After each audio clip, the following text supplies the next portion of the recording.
Welcome to the Fierce Authenticity Podcast, where we talk about all things life, love, and leadership with a spiritual and racial justice twist. I'm your hostess, Sharani M. Pathak, and I'm so glad you're here.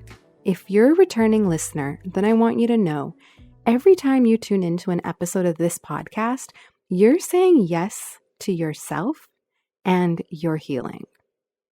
And if you're new here, then you are in for a treat. This is a podcast for all women of color in leadership who are looking for ways to live their best lives and show up as their best, most authentic selves. If you sometimes feel like a public success and a private failure, or that imposter syndrome keeps knocking at your door despite all of your accolades, then you're in the right place. I'm a relationship therapist, author, speaker, and consultant in human relationships, emotional intelligence, and authentic leadership. But around here, we do things a little differently. We take a look at how, as women of color, our stories and our experiences have also been shaped by racial discrimination, social inequities, and always having to go above and beyond to earn our keep. Quote, end quote.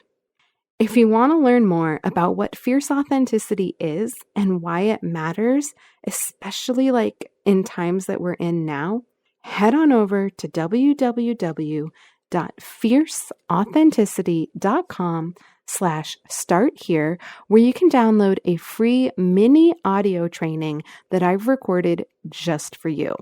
And please know, I believe in email consent and not colonizing your inbox because, well, nobody likes that.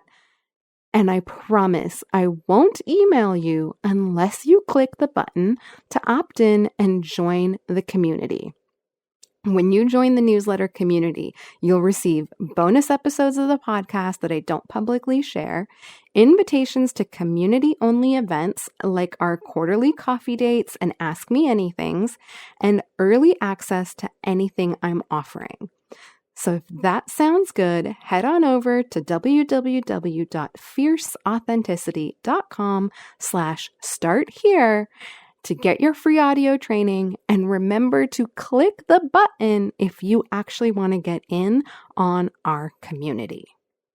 Now, before we dive into today's episode, I want to let you know today's episode is sponsored by my very own book, Fierce Authenticity: Show Up, Be Seen, Get Love. This book is the culmination of over a decade of working with women to support them with what they most desire, to love and be loved exactly as they are. Fierce Authenticity, the book, is truly an introductory manual to the work. Here's a little snippet of what readers are saying about the book. Jamie, in her 5-star Amazon review, says, "The title says it all. This book is the guide to showing you how to show up in your life with fierce authenticity, the only place where we can be our best selves." Great read, and it makes you think about yourself in relationship to you and others. Head on over to your favorite online book retailer or www.fierceauthenticity.com to purchase your copy today. And it's available both as an e-reader that you can download immediately or as a paperback that you can have in your hand so that you can touch it, feel it, and really write in it and dig into it as your guide. Alrighty. It's now time for me to introduce you to our very first guest of this season, Krishna Avalon. Krishna's been a licensed acupuncturist and Reiki master teacher for 18 years. While she still witnesses magic on the treatment table every day as patients transform, her current inspiration is helping clients clear trapped emotion and trauma held in the body through a pranayama breathwork meditation.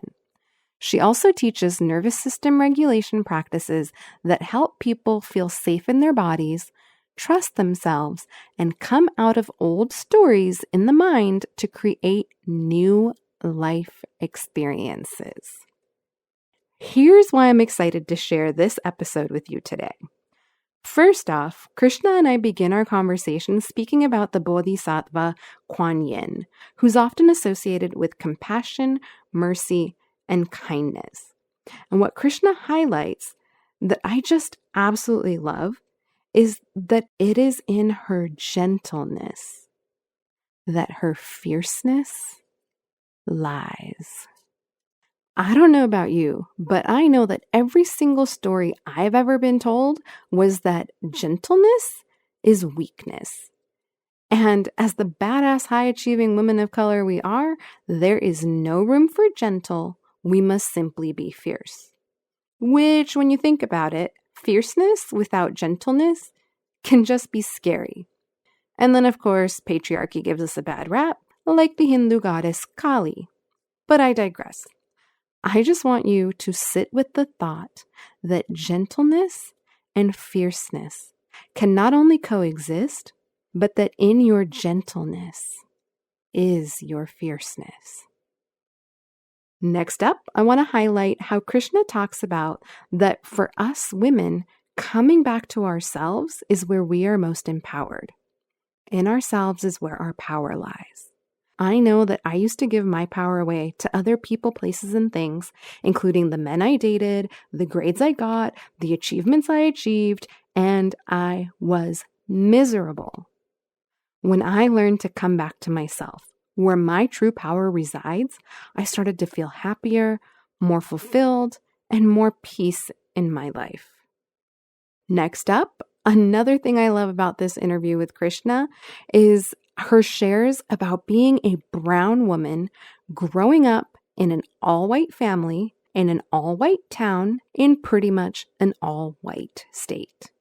And I know my fellow Black and brown and other women of color are going to be able to relate, especially to that feeling of otherness that we can often feel. Lastly, we talk about one of the things that plagues women the most in this age of patriarchy and contempt. The fact that women are taught to repress everything that makes us women and everything that makes us human. And not only that, we're also taught that we are never allowed to say no. Yeah, that's a lot to dig into in one episode. And I'm just really excited for you to meet Krishna, who is such a beautiful soul, and for you to listen in and enjoy this conversation that she and I had about being strong, fierce, gentle, authentic, powerful women, and especially women in leadership. Enjoy. Today, I just want to say thank you so much, Krishna, for being here with us. And it is such a gift. I have experienced your magic. I have experienced your healing and the medicine that you bring. And I'm really honored that you said yes to my invitation to join me to share with the listeners of our podcast parts of your story and the beautiful work that you're doing in this world. So welcome, welcome, welcome. Thank you so much. I feel very happy. It feels very right to be here with you.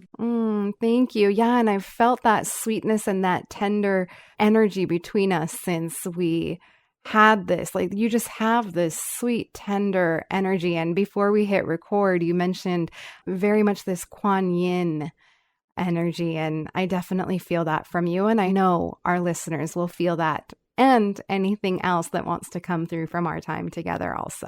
I'm just like I'm not a big fan of even deities. Like, I don't call upon them so much or anything, but for me, she's like the mother, the compassion, the goddess, the love, the beauty. So she's Can you say more about her? Actually, it feels really beautiful to honor her in that way and give her a little bit of airtime here with us. I mean, she comes through for me. Like, I'm not a person of, I was raised Catholic, but I don't, like I said, I don't call upon deities too much. I don't have like statues really around my spaces, but I do have this beautiful Kuan Yin behind me.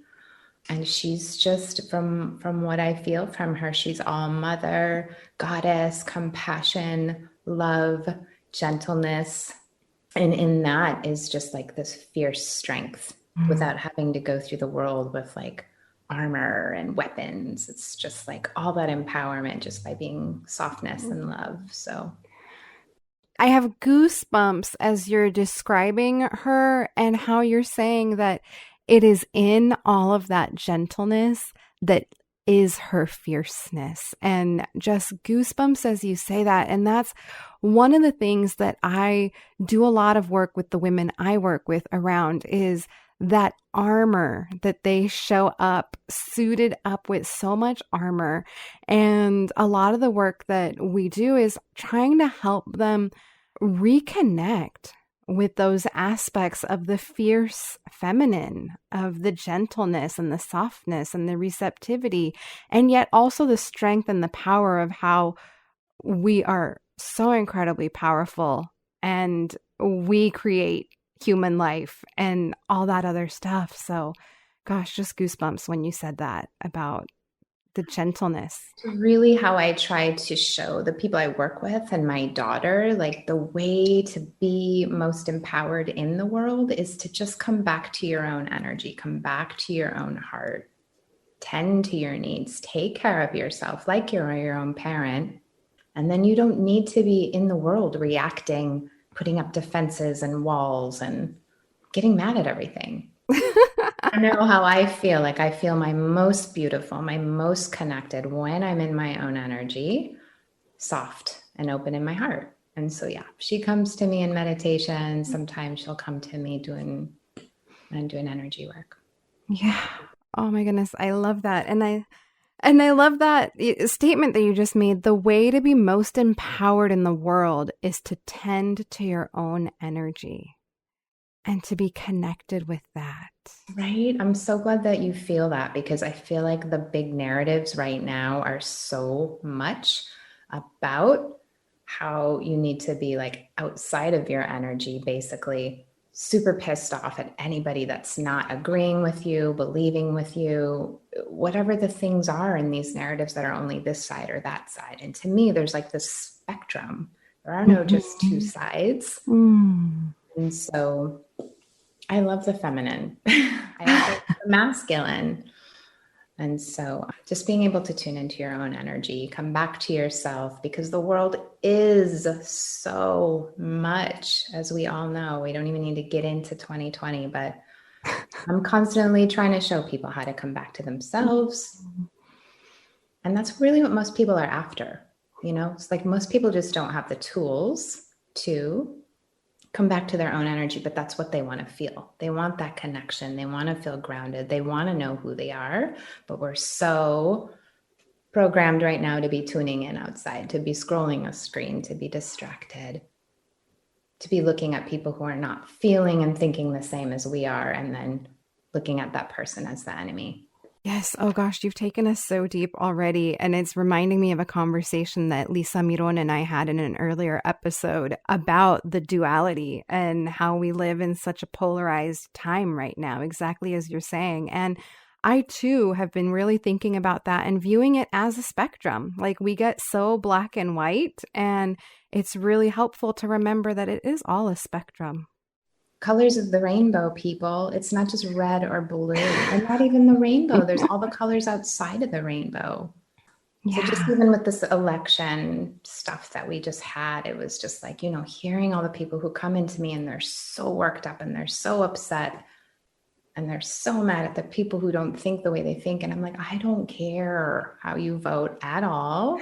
I want to know, like, how are you treating people who don't feel the same as you do? Who don't vote the same way you do, who don't think the way you do. And I feel like that's a representation of where you're at within yourself. I love that. And that is a message that has been reiterated time and time again on the podcast. Like I feel like all of my guests come on and share basically the same message because Andrea Renee in her episode said something very similar. How do we treat people that we believe have done a wrong or a harm or that do things differently than us?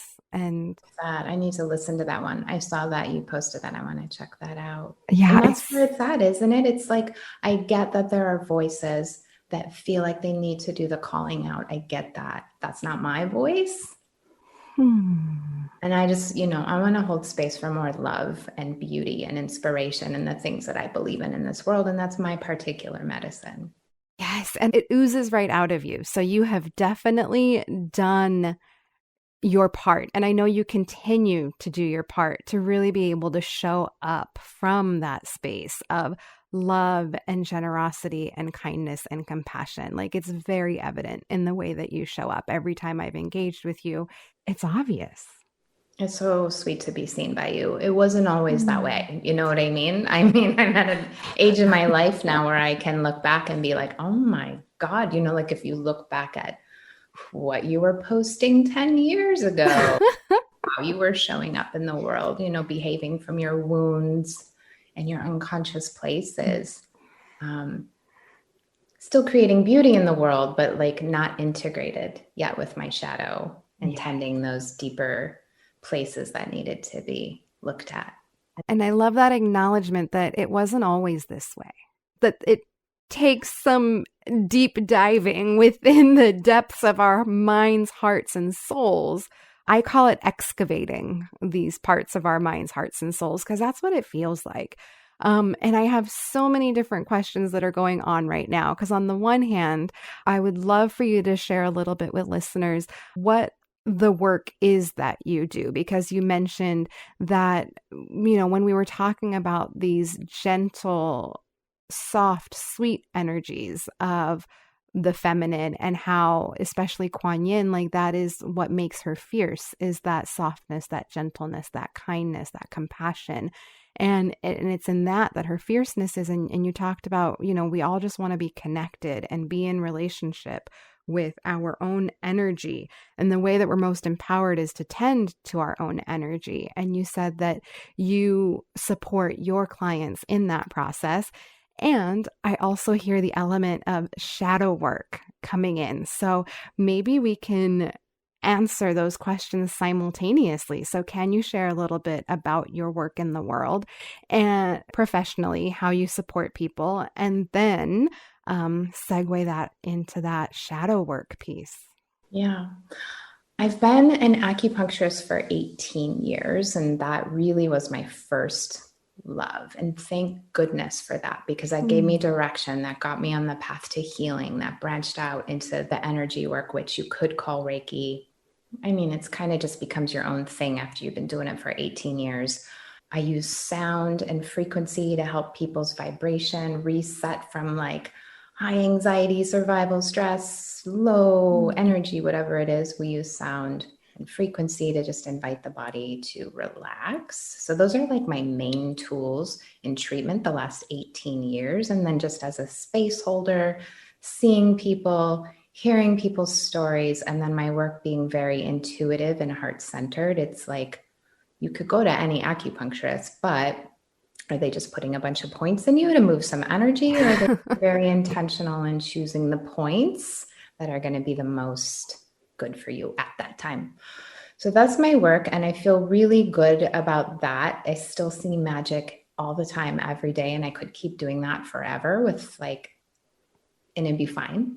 But it was definitely time to grow for me. So in the last couple of years, I've started to get into, as you know, breath work, which I got to guide us through for the Joy and Justice collaboration.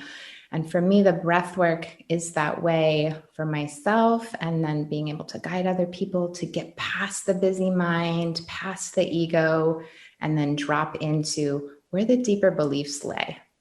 And even clearing the stuff that's hidden and trapped, mostly emotionally, from the body.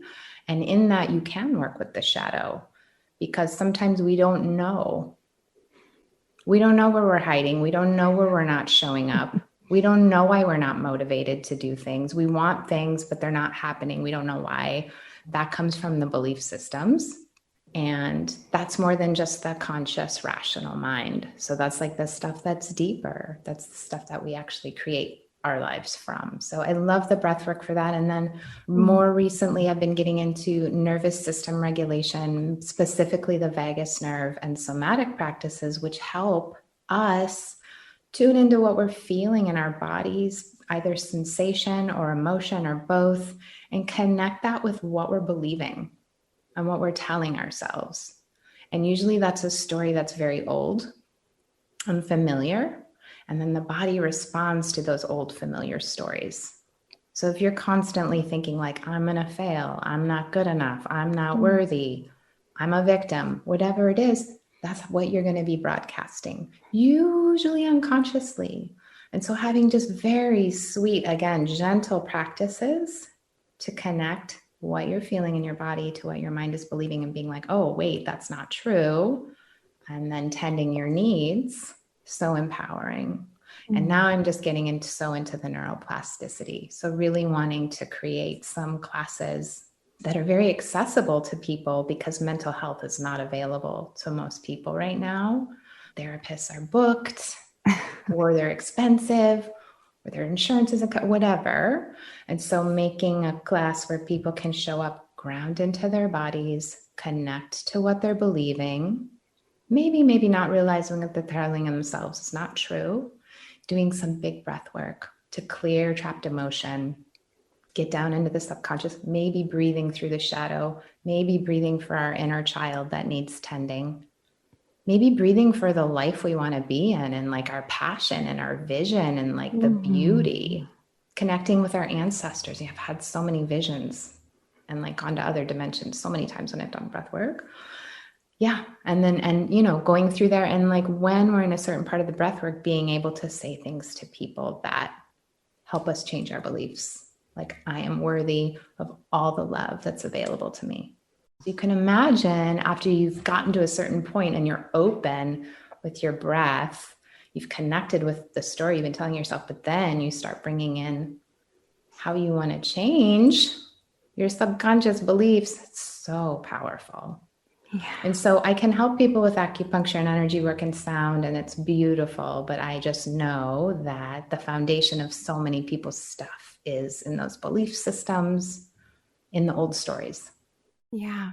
And I really appreciate the piece of bringing it back to the wisdom of our bodies, because that's one of the things that I have found both in my work personally, as I've been in my own healing work, and also professionally as I support others, is that so many people only address the mental part of mindset and stories and beliefs, and they don't bring in the parts about the body and the wisdom that our bodies carry. And I appreciate what you called it. You called it the high anxiety survival stress mode is what you called it. And that's very much the story that lives in so many of our bodies. And yet everyone's just trying to work on a mental mindset. Right. And what I've learned in my studies and what I've tuned into from other people who teach neuroplasticity is that we can positive talk things all we want. And sure, that's helpful to have Post-its all over to like encourage yourself, but that's like 5% of how we create life. Whereas like the subconscious belief stuff, that's 95%. So that's where we want to be working if we want to create lives that we want to be in, like quickly. And for me, Sharani, like the breath work, the somatic practices with the vagus nerve and the nervous system, and now the neuroplasticity. I mean, this feels like, this feels like the magic beyond, drawing from limitlessness. Yes, and I agree with you with that magic feeling of understanding the nervous system, the vagus nerve, and neuroplasticity, and how it all works together in our healing. And I have an episode called Your Nervous System. It was one of my very, very early episodes before I even had a support team supporting the podcast and everything. And earlier this year, I started, actually, it was right before the COVID shutdown in March. It was like around January, February or so that I started taking an interest in the neurobiology stuff. And not that I just started taking an interest in it, it's that the information became more available to me. Like the courses, the classes, things just started to pop up. And it's always amazing how that happens. And then, of course, the shutdown. And well, thank goodness I had developed some tools, for regulating the nervous system. And I'm actually just coming off of a training on the neurobiology of our relationships. That was with Terry Real, who I talk about all the time, and Jules Shore. I think it's Taylor Shore. I can't recall right now. She does the neurobiology pieces, interpersonal neurobiology, and it's fascinating how our stress, our danger system activates in 1/8 of a second, but our calm, functional, rational brain takes 2 to 3 seconds before it can process information and come online. Right. Exactly right. And think about how many people in this world came into their mother's wombs for whatever reason, not feeling safe, not feeling supported. Well, like whatever our mothers were going through when they were pregnant. Not every mother's just like calm and happy and like so in love with being pregnant. So we're learning stuff from then through our nervous systems. Yes. And our belief systems and our brains and our guts, the second brain. So it is fascinating. Yeah. And I love those images that also show your grandmother and your mom in her pregnant belly and all the little eggs in your mom, and then how you're in there. So it's just such a nice visual representation. If I find an image, I'll link it in our show notes. And it's just this beautiful image that really puts it in perspective how we are impacted by those who came before us, like in a very real biological kind of way. So real. And so a lot of what we're clearing and what I'm working with patients, it's not even our own stuff. It is literally the stuff that we got passed down through our DNA, through our lineage, through our blood, through our wombs. Yes. And speaking of that, I know because you just shared about, the energy with which we're even conceived and we grow in our mama's bellies. And I know that you have a very interesting story as a brown-bodied woman and the energy around your story a little bit. So are you open to sharing some of that with us? Yeah, I mean, I love that you asked me that because I don't get to talk about this very much. And I love that I get to talk about it not from a confused or traumatized place. I've been tending that a lot, and it's just so helpful to know why now. It was like growing through concrete. So, I mean, I was born in the 70s. My mom had some friends that were in this cover band and didn't even live in the United States. My birth father's Filipino, and my mother got pregnant in an unconscious way. I'll just say it like that. It wasn't consensual. She wasn't conscious, actually. So my family's very Catholic. Bless my grandmother and grandfather. I love them so much, and they were only loving to me. But they kicked my mom out of town, and she wasn't allowed to come back until she had a husband. And the man she married was not a healthy man, very angry, very toxic patriarchy, controlling, angered. Everything was everybody else's fault, very big punisher. And so I was very much taught to be the girl that was just the good girl. Don't use your voice, be quiet, take care of others all the time. That's how you receive love and validation. And my mother was young. She was just 20. She didn't know what to do. And she has 16 brothers and sisters. I mean, wow. So Catholic. And I have beautiful memories of my childhood, beautiful. But those were my lessons. And then I was raised Catholic, and it was just like a lot of shame for having all this swagger and beauty and big energy and just like magnetic attraction, just naturally, but all this confusion with like, you should be ashamed of that. You need to be quiet. You need to be a blah, blah, blah, blah, blah, whatever. So just never really being seen, loved, but all that other stuff too. And so even throughout my life, my mom being very jealous of like just the fact that I'd be able to accomplish even the littlest things, because she'd never got to do that. She always only knew how to look outside of herself. She only ever knew, still to this day, how to be the victim. Yeah. And so it just created a lot of confusion. And my themes in this life clearly were learning how to feel safe, being who I am, trusting myself, because I never felt like I could be myself. I was always too much. Or I didn't fit in, clearly. Like there's this giant, beautiful picture of my huge family with all my cousins and aunts and uncles and grandma and grandpa. And there's so many, there's like 75 people or something. I don't know, a ton. And I'm like the brown girl right in the middle. So cute. Right in the middle, but it's stunning, really. Yeah. And Krishna, do you mind sharing for our listeners what color-bodied individuals everyone else in that picture was? Exactly white. Exactly white. So there's 75 white people and you, the brown girl. I mean, at that time in that picture, there might not have been yet 75, but my family literally is that huge or bigger at this point.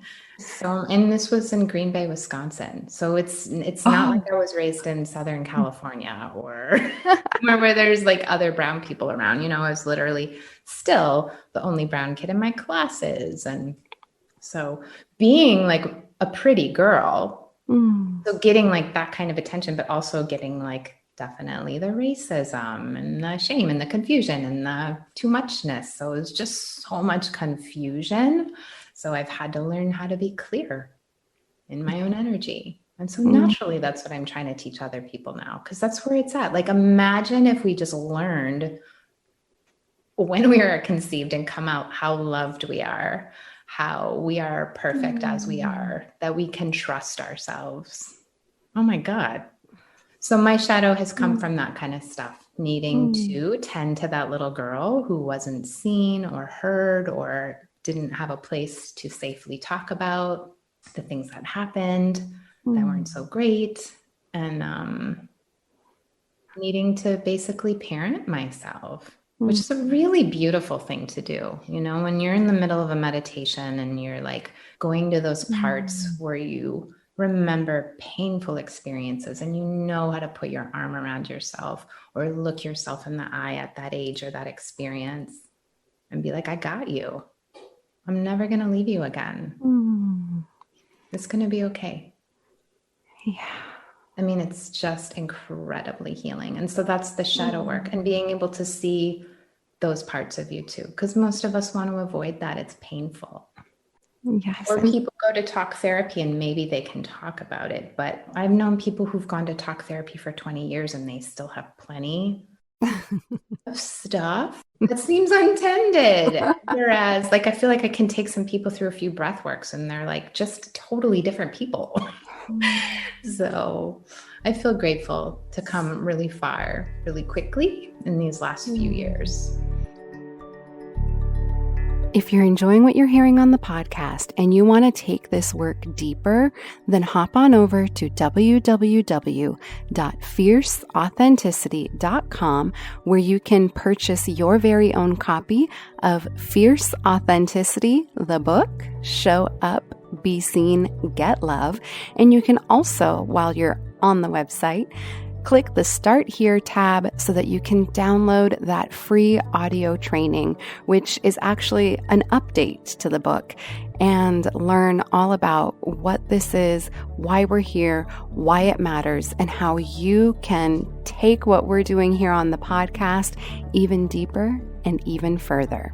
Again, www.fierceauthenticity.com. Thank you so much for sharing that story and really trusting us with that information of what the experience was like being the one brown girl in a sea of white-bodied people. And I didn't realize you grew up in Green Bay, Wisconsin. So not only do you have this incredibly white Catholic family, but then you're living in a place that is not racially diverse at all. And it's just so beautiful. And even your sharing of the story, like I hear so much gentleness and compassion with yourself and for your little girl, the little brown girl who lives inside of you and had those experiences. And I can definitely relate to the confusion. And for me, it was also and not wanting to be seen, or sometimes being seen because I looked different. And so it was like such a confusing time. And I grew up here in California. So imagine that, right? Like that it's almost like universal, unfortunately. Yeah, that's really validating actually for my heart, just to hear you say that, you know, it really is. Because looking back, I'm like, well, of course, those are the lessons I came in to learn. But it took me a long time to realize. And luckily I learned ways to work with that. But it's like so many people don't. They don't have those tools. They haven't even been able to look at those places, those hurt places. And so that's why we've got all these pissed off, angry, red-faced, hateful people running around in the world, shouting their heads off. Yes. Yeah. It's really easy, I think, for a lot of people to lay in bed at night and wonder, like, what is the point of being on planet Earth right now? What's the point?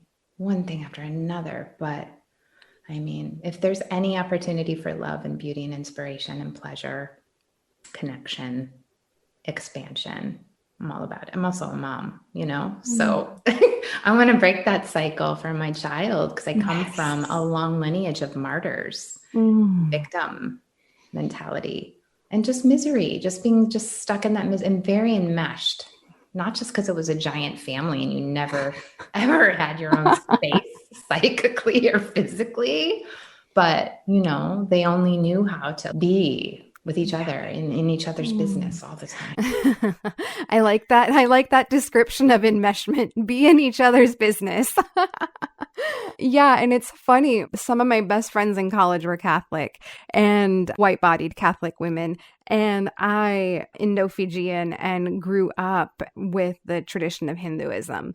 And I tell you, these Catholics and these Hindus, they're like exactly the same in terms of enmeshment and codependency and martyrdom and giving up of the self in order to appease others, and then meddling and being in everybody's business. Oh, and don't forget the utilization of shame as a means of control. Does that sound familiar, Krishna?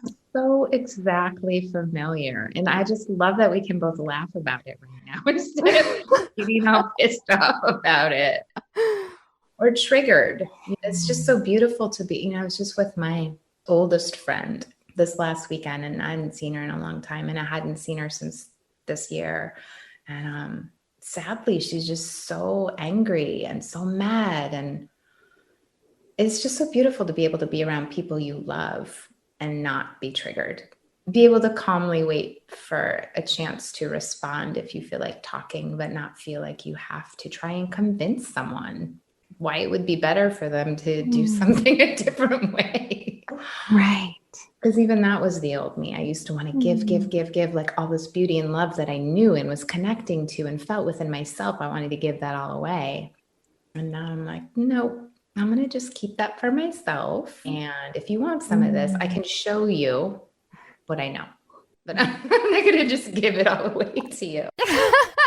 Or try to put it on you either. Yeah.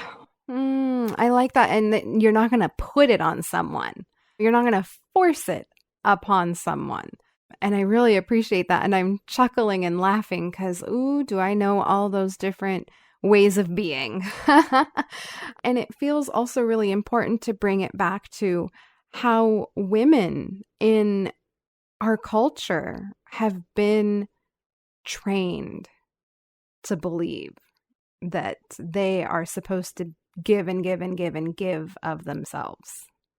And how we're taught and trained and conditioned that there's no room for us. There shouldn't be room for us. Like we shouldn't exist for ourselves. that is it in definitely, I feel like religious upbringings. But what I am also seeing, Shani, tell me if you feel like you've seen this as well, but I'm seeing plenty of women who have a ton of privilege, whether they recognize it or not, who still want to stay in that victim. And I feel like I can say that gently because I've been there and I work through it. But like in my experience with my friend last week, I mean, she's blonde haired, blue eyed, beautiful, white skin body, like you say, and just so angry. And I guess looking back, she's maybe always been angry and always been like in that tendency towards, but I was like, do you want to stay there though? Yeah. Yeah. And so it's not to dishonor anybody's shitty things that have happened or the anger. Like anger's so important. Rage is so important. Yes. Are you stuck in that though? Is that where you want to be? Or do you want to be empowered? Do you want to take your power back from the election, from the whatever? Do you want to take your power back and create from your energy? That's where I'm at. I love that question. Do you want to create from your energy? Do you want to be empowered? And do you want to create from your energy? Well, and the media and what is definitely out there is to not be in your energy. Just to not be in it. Yeah. There's a lot of unconsciousness that the word that's coming is plagues. There's a lot of unconsciousness that plagues our society. Yeah. And I don't even want to complain about being an American or being like this. like I love America. I love the earth. I love being a woman. I love my skin. My skin's, so for me, it's just like where we put our attention is exactly what we're going to grow, I mean, a lot of us know that already, but it's true. Yeah. And coming back to your observation about a lot of bodies with privilege being in this very angry, rageful victim. And I want to clarify for our listeners, when we're talking about victim, it's a consciousness state. It's not like or at least that's how I talk about victim and victim energy it's more this consciousness. It's a state of being. Like it's chosen. That's what they choose. Yeah. And I always struggle with it because I'm a social worker by training and the whole victim blaming thing. And so I always feel like there's such a fine line when I speak about victim consciousness because I don't want to fall into that space of victim blaming. And on the other hand, there is also this very real reality of, yes, some people truly are victimized and choose to remain in victim energy. And there are people that haven't been victimized in the way that others have, and yet they still operate from victim consciousness energy. Exactly. And I mean, I just see it as more of the whole divide thing, like seeing people against, whether it's man and woman or religions or conservatives or liberals, it's like all these labels and the separation. And it's just, I just don't believe, like for me in my heart, I don't feel that way. So, when I look at someone, I do see that person, sure, they could be an asshole. They just have probably a really super wounded child within them. Like their parents were probably horrible to like, or whatever. I can feel compassion. And that is definitely something that is lacking in our world today on a general scale. And there are people, though, that when you connect with people individually, that's where that compassion and understanding grows. That's true. When you hear just a little bit of somebody's backstory and you're like, oh, okay. Yeah. I understand why they're like that. Yeah. And I, too, am definitely noticing that there are a lot of people, and they don't have to just be white-bodied people. Like there are a lot of bodies out there that are operating very much from a victim consciousness energy. And lack and scarcity. Yes. And I have to just bless them and let them be in their process. They might very well be in lack and scarcity. That might very much be their reality. But I'm also seeing a lot of people that is not at all their reality. It's not. And they're staying stuck in that, I'm always being wronged. Something's always being taken from me. And I mean, there's a lot of bullshit. A lot. That's not invalidating the people who are truly victims in scarcity. Yeah, and it makes me think of Milagros Phillips, one of the teachers I'm learning from, and I've shared about her on the podcast a lot, where she talks about actually that oppression and oppressive practices are actually more dangerous in white-bodied individuals because they don't realize that those tools have been used to manipulate and control them as well, to uphold the systems as they are. I could totally see that. I mean, I live in a very privileged white neighborhood in Portland, Oregon. Portland's very white, right? And I mean, I benefit from this because my practice is full of people that need support.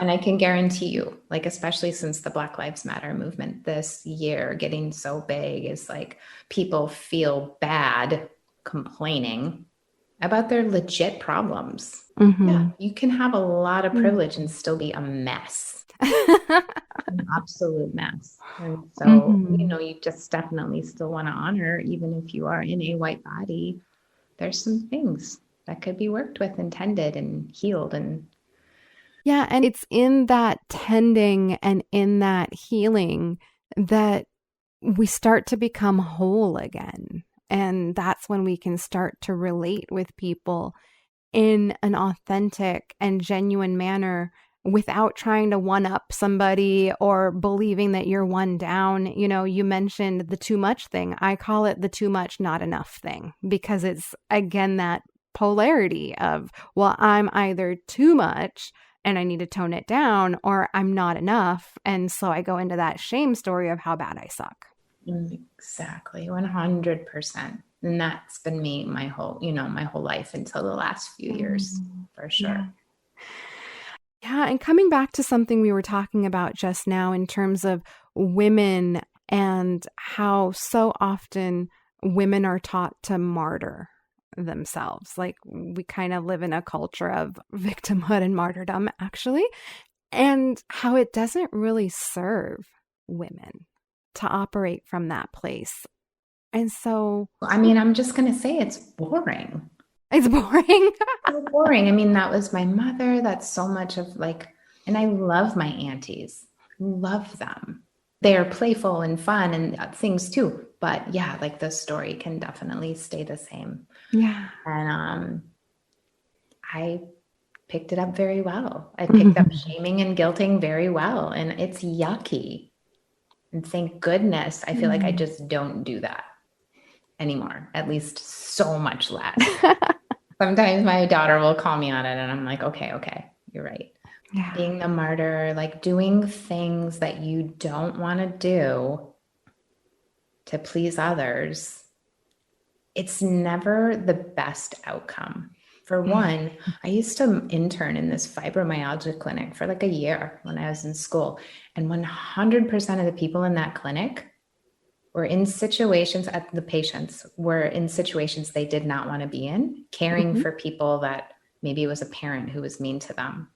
Maybe it was a husband who became disabled and they had a shitty marriage. Like 90% of those patients were women as well. And so it was just really interesting to see that was the common thread with this excessive, too much pain in the body to deal with. So that's one way martyrdom can show up in your body, is an intense amount of pain that doctors cannot diagnose except for lumping you into a category of whatever, fibromyalgia, chronic fatigue. Right. Which is, I don't want to say overdiagnosed, but there is a larger representation. It's like the one place women are most represented or a majority of the representation is with diagnoses of fibromyalgia, chronic fatigue, adrenal fatigue, and what's the other one? Oh, it just escaped me. I mean, even thyroid stuff. Thyroid stuff, yes. Throat chakra, that's our voice. That's speaking our needs, speaking our truth. It's getting our anger out. And so a lot of people with that, it's just so interesting working with patients, and you see that and you know all these things, but that's what it comes down to. And I'm not saying people shouldn't care for their parent that was mean to them. But it is about tending that shadow. Maybe going back and parenting yourself during times you didn't have that parent you needed, so that when you're taking care, you're also taking care of yourself. You have to take care of somebody that you really wish that you didn't have to. You also need to take care of yourself. Maybe you'll have less pain in your body, or a thyroid that works better, or not be so exhausted all the time. Yeah. And I'm diagnosed with Hashimoto's, actually. And so it's always been this, well, since I became conscious to healing and healing modalities, I've always been like, the thyroid lives literally right in the throat chakra. So thank you for bringing that up too, because it's also, again, women, bipolar disorder. That was the other one, that there is a heavily, people say it's women that carry that diagnosis more heavily than men. So that was the other one that I wanted to say. But it just comes back to the wisdom of our bodies again, right? And how when there have been experiences that have been shut down, like the word that's coming is repressed. And as women, oftentimes we are taught to repress our thoughts, our feelings, our emotions, our opinions, like anything that makes us a human, a living, breathing being with our own thoughts and opinions, is taught to be repressed. So of course it's going to show up as chronic fatigue and exhaustion and unidentified mysterious pains in our body that nobody can figure out a cause to. Well, no Western doctor can figure out a cause to. Yeah. And Hashimoto's, as much as I know, it's kind of like a pendulum that's swinging. So it can be hyper or it can be hypo. Yeah. And so doing those things for the vagus nerve as well, because it goes through the thyroid and it goes through the throat. So humming, gargling, singing. I didn't realize that the vagus nerve goes through the thyroid organ. I didn't realize that. It goes through the throat, and I believe it touches the thyroid. Oh. Maybe it doesn't go like through the center. That makes sense though, because that is an area, right here. Not like listeners can see us, but the base of the skull all around our face, like the bottom of our face, is where the most concentration of our nerves are. So that would make sense that some of those nerves would touch the thyroid. Thank you for that. You're welcome. I can teach you some other things later too. Yeah, offline, we'll talk about that. And Krishna, this has just been such a beautiful conversation, touching on everything from shadows to growing up the one brown-bodied individual and the origin story, the way that you came in and the work that you've done, and how breath work and energy work has been profound in helping you with your healing. And then, gosh, a turn that I didn't even know we'd take, and it's fantastic, is that conversation around victimhood and martyrdom and the repression of us as women. Huge. And just on a final note, just never being taught to say no. I was never taught to say no. I was only taught to say yes and people please and do more for others. And that was not good for me. So I am constantly telling my daughter, do what you want. What a great mama. And that's another beautiful thing, like I see, is like, oh, and how curious that you would have manifested or called in a daughter into your life, right? With all of this healing that you have done through your own lineage, through your own stories, and then to birth a daughter. I mean, she really is my teacher.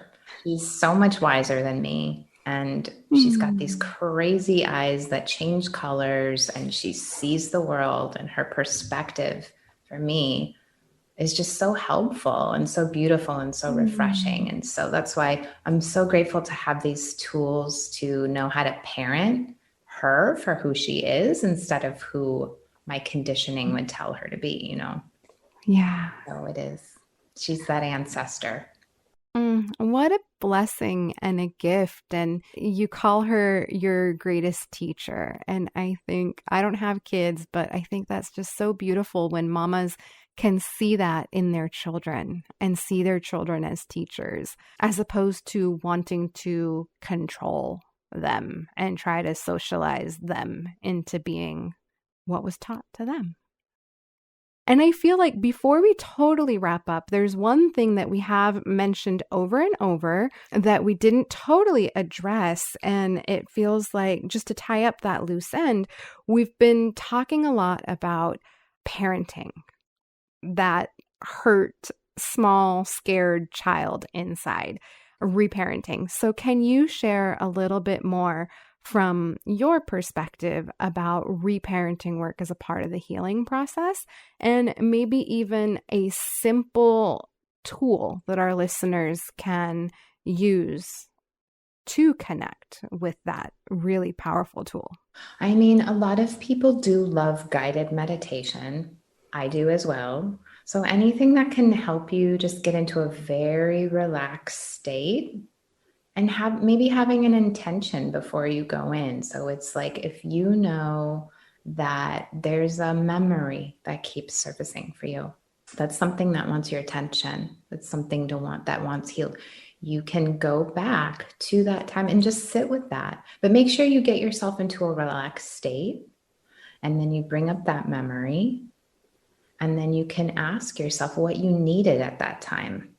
And then you can literally be that person or that thing for yourself.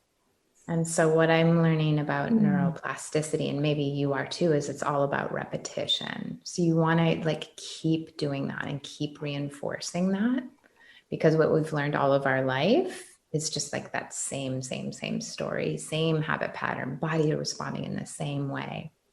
And so we're trying to create new ways for our body to respond, new ways to create life. So that's one way. And it's so sweet and so simple. It doesn't have to be a complex, complicated process, which is what I heard from what you just shared.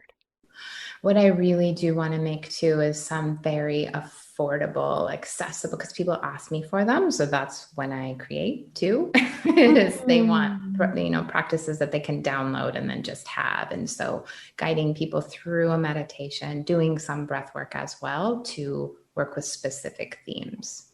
So whether it's the victim, whether it's taking your power back, two different ways to look at that. Yes. Whether it's working with that shadow. So there'll be those, but in simple, on your own, not having to buy anything. That's what I would tell you to do. Meditate, drop in, get very relaxed, sit with that memory that wants your attention, and start tending to that just in the most sweet and gentle way by asking yourself, what did I need at that time? Yeah, I love that. And it makes me think of the quote about being the person that you needed. It's like going back in time, and back then being the person that you needed, but from today, but then also bringing that with you today to be that person. Yeah. And that's how we integrate as well. So it's like being able to look at all those parts of you that have maybe been unconscious or keep kind of pushing maybe through your dreams or your daytime, but you're not giving them an attention, working with that, and then letting it integrate. And that's how we become whole. Love that. Oh, and that feels like such a beautiful place for us to start wrapping up. How does that feel for you? Just right. Yeah.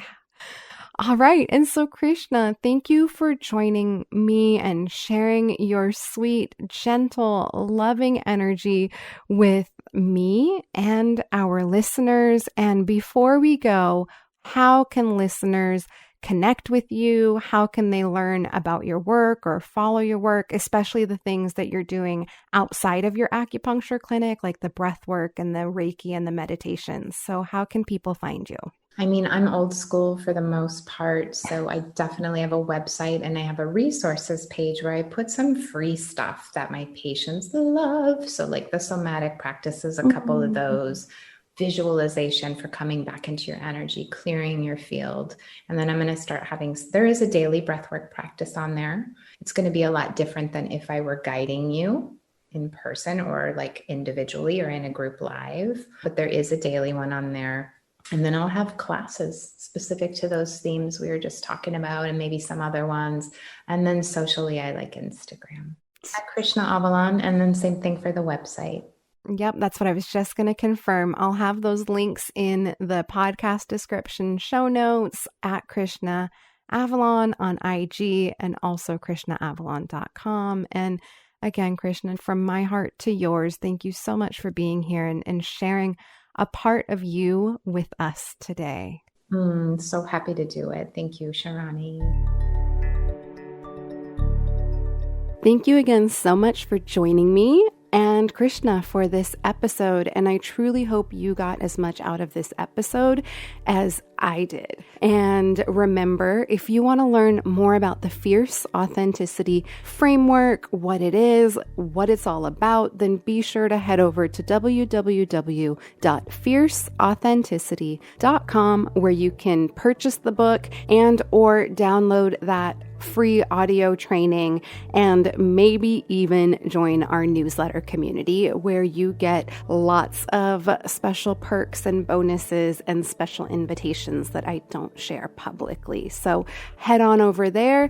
And before we close out, I want to give credit where credit is due and just honor all of the amazing support that I have for this podcast. Starting off with Diego, the podcast editor. He manages the sound, he did the custom music, and he does some amazing work. So if this sounds good, it's because of Diego.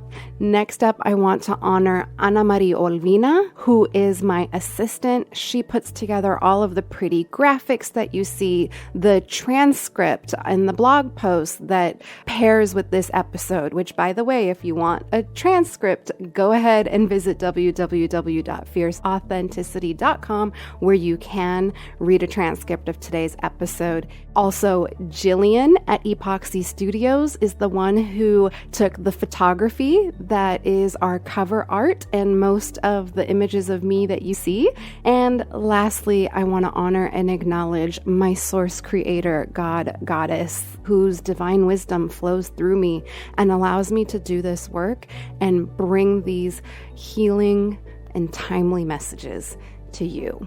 So with that, I am out. Have a great week, and I will be with you again soon. Take really good care.